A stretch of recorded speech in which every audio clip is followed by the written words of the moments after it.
Kia ora, I'm David Chaston with 90 at 9, brought to you by interest.co.nz. This we get everything you need to know in 90 seconds at 9 o'clock. With news, the focus is turning to the first quarter of 2025 now, and the twists and turns the world's largest economy will deliver. It is probably no coincidence that post-election Warren Buffett is selling. But first, in the week ahead, we will get data on our producer price inflation and an update on our population.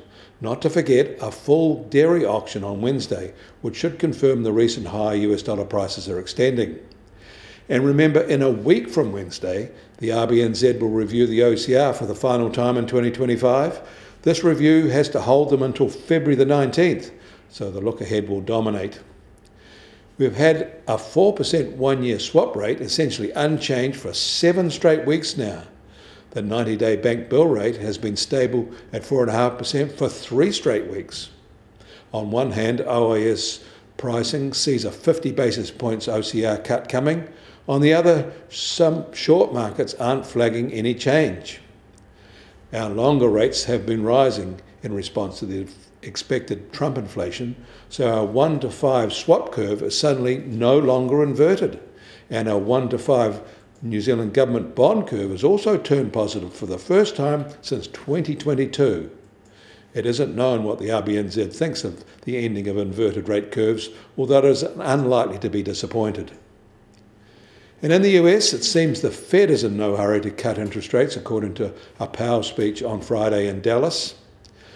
In China, average house prices for new homes fell 5.9% of the year to October. That's this official data's largest drop in 9 years.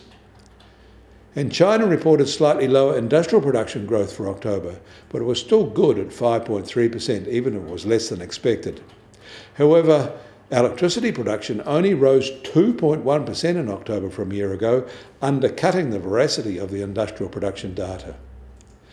Aluminium prices surged on Friday after China said it would cancel export tax rebates on this and other commodities, raising the prospect that their heavy flow of subsidised export shipments abroad may quickly fade. But falling were copper, nickel, zinc and tin. Aussie mining shares tumbled too, its largest one-week fall in a year. Layoffs are underway and some mines are closing. None of this will be happening if the view was that the US economy would still be booming in 2025.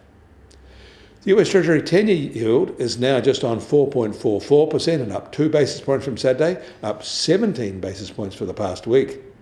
And the price of gold will start today at $2,562 an ounce and down another $4 from Saturday.